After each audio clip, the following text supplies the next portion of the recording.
It's time for another video where I overanalyze stuff that I found interesting and discussion worthy from Star Citizen over the previous week, because I own this knockoff pen tablet thing I bought like 20 years ago, and I'm going to use it to make another low effort discussion video because I got one comment that said they enjoyed the format, and getting value now from a tool that represents a failed investment at learning digital art makes me feel happy. Dude, just look at this job I did, dude. This is the peak efficiency, bro. You did a much gooder job on this one than ones I've seen in the past. I will give you that. It's like you learned from your mistakes. You take that back.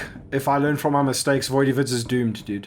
So the Star Citizen Live focused on jump points, and they divulged a bit of information about how they're going to work. I thought I would just discuss the aspects that they added and what does it mean for us as Star Citizens from a sort of a gameplay point of view. The Stanton system, and we've got the Pyro system over here. Right, now hopefully when 4.0 comes along, we're gonna have some meaningful trade, interstellar trade, right? Because at the moment what we've got is we've got lots of little planets and interesting POI things throughout Stanton, and we've got trade that takes place. Somebody will buy something from here and sell it over there, right? Piracy takes place there when you're camping and waiting for the player. You've caught them with their pants down, you've noticed that they're at the location, and you wait for them to load up, and then you smash them, probably, preferably in orbit, and you make off with all the tasty loot. Or if you're really lucky, and these days I don't think this is happening very often, you get snared, right, en route to your location. And sometimes you get at your actual cell location, you'd be a sneaky little, and you've got places like Brios where you'll camp in the shadows and wait for the guy just as he thinks he's about to cross the finish line, and you whack him and you steal all his juicy loot. Very sad, very entertaining. Cool, that's how interplanetary trade works. Now hopefully with the looming release of 4.0 we will get interstellar trade, right? So people will go from Stanton to Pyro. Maybe there's going to be some demand for certain commodities, and people are going to be coming from Pyro to Stanton, right? To hopefully sell commodities, resources. I don't think 4.0 is going to have anything more than that. It's going to be anything massively different than what we've got now, but I guess time will tell. Hopefully this trade is lucrative, and is an incentive, right? So we want, it would be a real shame if Pyro becomes a thing and there's no high stakes, high risk, it doesn't have to be high stakes or high risk, but a real lucrative way to make money between the two systems, right? Hopefully this will act as some kind of funnel and allow us to have, this gameplay taking place between the jump points, right? And we'll see how these things go, because as they've described it, around your jump point, so let's say that this is the jump point and this is the Pyro jump point, okay? So around this jump point, you're gonna have a zone of space. This is gonna be called, let's do that, there we go. We've got a JP zone. This is probably about, they said, on the Star Citizen Live, about 100 kilometers, right? This is a word that was thrown around, a value that was thrown around because they were talking about how this actually works, right? So you're going to arrive in your jump, this is going to be the Stanton to Pyro jump point that currently exists in the game. Players are going to arrive in their spaceships, their Hornets, their Andromedas, and whatever. These guys are going to rock up, and they are going to want to, 4.0 is going to be fresh and exciting, and all these guys are going to want to, go through the jump point, right? It's a momentous occasion in Star Citizen history. This is huge, right? These guys, they want to go into the jump point, right? But you're going to have these guys, players, and you can't hate them for doing this. This is the game, right? You're going to have guys who are murder hobos, pirates, griefers, whatever you want to call them. They're going to rock up here. And as of the SCL, I believe that they have stated that this is it's not an armistice zone at the moment, right? If this remains the case, which I don't think it will, I think that this will, based on what we're about to discuss here, this will become a hard armistice. Because the way that they described it in the Star Citizen Live is that this zone, this probably about 100 kilometer-ish probably more, is not only it acts as the thing that allows you to be in the queue, right? So if you are waiting in the queue, you've approached you don't have a crime stat. First of all, there's no crime stat, right? You're a good lawful player. You approach the jump point, you attune and you call ATC and you do all the stuff that you have to do. But if there's a queue, you are free to roam around, switch between SEM and nav modes, and engage other players and fire your weapons and play the game within this space, right? And it's worth noting, this is 100% monitored space. So anything you do here can get you a crime stat, right? If you fire on other players or attack the station that's nearby, there's every jump point apparently has like a station nearby. You attack the station or you attack other players, you're at risk of receiving a crime stat, right? Now what's going to happen is these guys will rock up because this is an online game and this is what online gamers do, and there's nothing wrong with this, right? They're just playing the game the way that they want to play. It's up to the game systems and the developers to implement things that make this as grieferless as possible, right? Let's put it that way. Because sure as heck, these guys are going to be flying around this. We're assuming it's 100 kilometers. These are just, words that were thrown around during the SEL. These guys are going to be flying around here and they're sure as hell going to be looking for these players to attack. And guess what? They've brought interdictors, right? They've got mantises. Mantises operate at a range of about 30 kilometers, I believe, for the snare.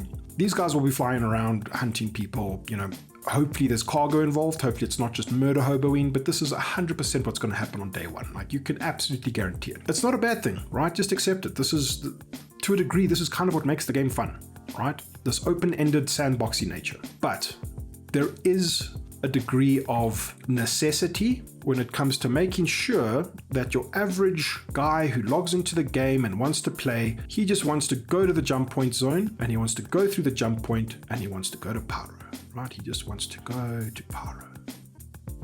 You can do it, bro. We believe in you. Every time you approach this jump point and you just want to go to Pyro, are you going to have to deal with people camping the gate? I don't, this gate camping is not going to be a consistent and persistent issue. Day one, it will probably be pretty prevalent. You can bet your ass that people are going to be camping that gate. So we'll see what decisions CIG make in the meantime. I'm pretty sure that we're going to go this hard armistice route because they said very clearly, they'll take whatever steps or whatever measures necessary to make this process flow nicely, right? And we can't truly think about this through the lens of this is the way the Pyro jump point works, right? This is we're not just talking about, how can I make this make sense? If we lived in a world where Star Citizen had 50 systems, perhaps not all jump points and jump point stations and jump point zones will operate the same way. This is the first implementation and it's going to be probably pretty rough, and they're going to take all the learnings and all the actualities that we discover from this and hopefully make changes accordingly. My suspicion is that for now, because this is the only jump point in existence, the only two-way jump point in existence as of 4.0, this will probably be the route that they go, a hard armistice zone. I hope they don't though, to be honest. I really don't want to see this. I want to see these Pyro zones, these jump point zones that you approach, that we're going to be playing around, to act as funnels. And this is why they've spoken about this whole shotgun approach, right? So as you don't just come into Pyro like this, right? You're not always going to end up at the same location. You're going to travel through the jump point. You're going to have your jump point experience, right? Navigating these crazy things. And when you get out, it's a shotgun approach, right? So you'll end up anywhere within this zone. Now again, they didn't use hard values, they didn't give us hard distances, hard radii around these sort of zones. But again, I'm thinking based on what the one guy said on Star Citizen Live. Sorry, I forgot your name. I wasn't paying attention. I'm a bad person. I'm a terrible YouTuber. But I love you. Keep up the great work. When you arrive, you're going to arrive, here. They said something like you could be tens of kilometers of distance away from your friend who arrived here, provided you did it in a group or whatever. These are ships, not dots. You arrive in Pyro, all kind of dispersed over tens of kilometers, I believe they used an example of, right? Now guess what's going to happen over here? Cool, more gate camping. Yes, there's going to be more dudes in their Anvil, not Anvil, their Xperia Glaives and their Hornets that I can't seem to draw properly right now, right? There's going to be this type of thing happening here as well. And these guys, because of this 100 kilometer-ish radius zone, these guys are going to be, they're going to have their quantum interdictors active, and they're going to come after you, and they're going to pirate you or kill you, all this type of stuff, which is great. This is gameplay. I personally want to see this, right? But not everybody wants to see this. We want options, right? We want to give players options to solve their own problems. In saying this, we don't actually know how these space station defenses are going to operate, because 4.0 is a server meshed environment. How much more performance and how much more effective is this going to make AI controlled entities? Will these station defenses, and I assume we're probably going to start seeing, after the first version, we're probably going to start seeing turrets being placed around the jump point and missile launchers and stuff. These guys are going to go for these guys, right? And it's going to make their lives a little bit more complicated. But based on historically how we've seen these things work, I don't think it's going to be too effective, right? Unless server meshing drastically changes the responsiveness and capabilities of these defenses, right? They might become a little bit more capable in a server meshed world, right? Hopefully, we'll see. Because this is just the game sorting the game out, right? Instead of coming in and doing something like this hard armistice, which I don't think is good for the game, because every time you see armistice in the game, I believe it serves your so-called griefers and your the unlawful player base more than it serves the everyday star citizen. Because there's ways to exploit this, and there's ways to make other people's lives difficult. This is just how things are. So once you get to Pyro, we're going to start seeing this interesting play space of about 100, because now this is a thing, right? Your average ship, when you are approaching somebody who you don't know is there, it's probably, most ships are detectable within 30 kilometers. So this is around each jump point zone. You're going to start seeing, if provided things stay the way they are. I mean, this video might become absolutely pointless and absolutely invalid, right, as we get closer to a 4.0 release. What we could potentially start seeing, however, is if you are a pirate and you do want to catch people traveling between systems, hopefully because of their cargo, not just because you want to murder them, this hunting sort of gameplay starting to take place in this space. And I mean, 100 kilometers is not too much to traverse to do hunting, right? Like, you're going to be flying around hunting targets, and this could be the same type of piracy gameplay that we've been seeing now, just isolated to this zone and isolated to this zone. Really just depends on how big this actual distance is. But the bigger concern, and why I do believe that they might actually go the hard armistice zone route sooner than later, is because once you're in the front of the queue and it's your turn to jump through the jump point, right? To jump through this hole, to penetrate the veil and go beyond. That process of actually shooting the laser beam into the thing and traversing the point, this is probably when you're going to be most vulnerable, because in that state, you're not going to be flying around at SCM mode. You need to be in nav mode. So based on what they have said, this leaves players vulnerable, right? They're going to get sniped.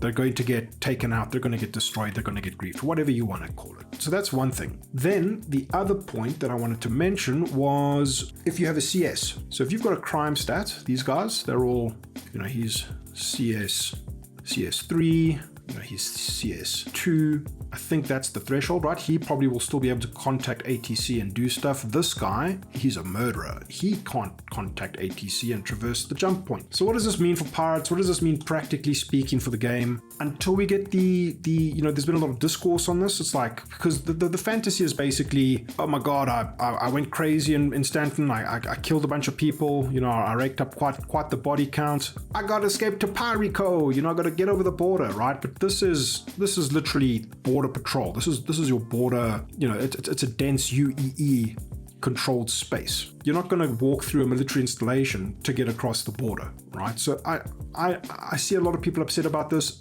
The idea is cool, but for now, until we get the transient jump points, right? So these transient jump points that might start appearing over Stanton one day, you're not getting to Pyro, right? This is kind of what they said. Might change again. We don't know how they do things over there. What this means practically speaking is if you are operating with a group of friends, from my perspective, we're usually out pirating together, it just means a time sink, right? Say you've got a couple of guys in Stanton, they've got crime stats, you've got a couple of guys operating in Pyro, don't care if they've got crime stats or not. They find a hit or they want to do stuff together, they want to play the game together. These guys are not joining these guys until they get to clear share and resolve that crime stat. So practically speaking, all it does is become a little bit of a time sink. Not the biggest deal in the world, clear share has its issues. You're going to spend 15 to 30 minutes clearing whatever crime stat you have and you're back in action kind of a thing. So not the biggest deal in the world. To be honest, I'm kind of struggling why so many people are very upset about this. It makes sense to me, right? This is a UEE military controlled installation with it's going to be patrolled by hammerheads and various UE ships that you tend to see around the verse sometimes around Stanton. It doesn't quite make sense to me. This is the only place in Pyro. This monitored space here is the only place in Pyro that you can actually receive a crime stat. So if you're playing in Pyro, you're not going to get a crime stat, right? This whole area here, this whole Pyro system, this is unmonitored space. No one gives a damn. And if you're out committing crimes in Pyro, this is the Wild West, right? You're not going to be getting crime stats here. You're only going to be receiving crime stats in this zone here, which is a pretty large zone and hopefully a tool for some good gameplay, right? Looking at this, I don't think, it feels almost as if we need multiple, and I know transient jump points are a thing, but it feels like you might need multiple official routes through, from a trader's perspective, your casual player's perspective, he just wants to traverse the game. If it's one choke point that is constantly or has a very high chance of being camped, it's not a great experience for them, man. I mean, I'm probably going to be doing a lot of gate camping myself. I think it'll be worth testing out, worth trying. If it's too easy for unlawful players to just lock these things down, something has to change, right? It has to become a little bit more forgiving for the average space ball, right? They're food. They're not our enemies, they're food, right? You don't want to cull the flock, guys, come on. And then what else is there? So speaking of this shotgun approach, right, which I kind of like this, right? It feels correct from a lore point of view, right? If we just go over here, you've got, this is Virgil, this is a Vandal system. You've got Vandal in the lore attacking the Vega system, right? They came there through presumably a jump point, but maybe it wasn't a jump point, maybe it was something else. If there's one little jump point here where, and it's the only chokehold into the entire system from that system, wouldn't you have, an insane army around this location? Your entire fleet would be stationed here waiting for the Vandal to show up, right? So the shotgun approach from a lore perspective to me feels like it should actually be, let's make this a bit bigger. It should be you can literally appear anywhere in the entire solar system, right? It feels like if you're guaranteed to end up at one zone, granted it's a pretty big zone, but it's still only one zone that you can monitor. How does this sort of make sense, right? I feel like the shotgun approach should actually be, when you go through the jump point, you can come out anywhere throughout the system. I just think that'd be a CUDA design. I don't know. I haven't really thought it through. Who cares? And then the only other thing I really wanted to touch on was server meshing, right? So this is going to be in a server meshed world. In a server, so 4.0 is our first server meshing patch, right? We don't really know what this means. Does it mean we're getting one server for Pyro and one server for Stanton? If this is the case, we don't see much change. Stanton, depending on the new player limits, right, per server, Stanton's going to degrade in the same way that it has always been degrading since 3.0 became a thing. Hopefully, and I mean, I'm not a server engineer, this is just my my pure speculation at this point. Hopefully server meshing starts to segregate the system into this type of a thing where you have multiple planets in Pyro. Let's do that.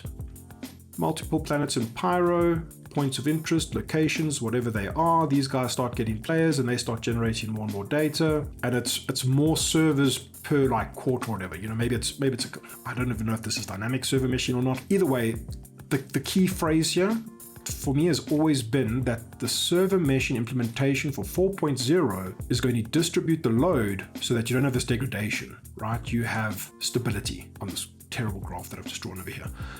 It's pure speculation at this point. We don't know how this is going to work. We haven't had another Pyro or server meshing tech preview channel since, a couple of months ago, or was it even last year? I can't remember. How does server meshing prevent server degradation? Or is it only going to be capable of reduced degradation because your players are split up onto different servers, be that via system or via planets or via quadrants throughout the system? Who knows? I always just kind of assumed that it would, literally cut the server in half. And if you're over here, you're on server A. If you're over here, you're on server B, but they're still talking to each other quite nicely. Who knows? I hope it works out. This is the biggest question for Star Citizen. This is the most important thing that they're going to do. For the health, the longevity, the actual vision of this game. Right? I know it's tier 1 static server implementation. I can't remember if that means a server for Pyro and a server for Stanton. Hopefully it means more than that, right? Hopefully it means more stable gameplay in Stanton over the long run. But who knows? Thank you for coming to my trash talk, and I'll see you guys next time. Cheers. Thank you, channel Patreons and channel members, for all your support. Thinking of pledging to this ludicrous space game? Then use one of the referral codes on screen now for a free 5,000 starting credits. If you enjoy my content and want to support the channel beyond a like and a subscribe, check the links in the description. Consider the join button below and follow me on Twitch at twitch.tv/voiddude or right here on YouTube for well-mean live streams. Thank you so much for watching. I'll see you around the verse. Cheers. Oh my god, guys.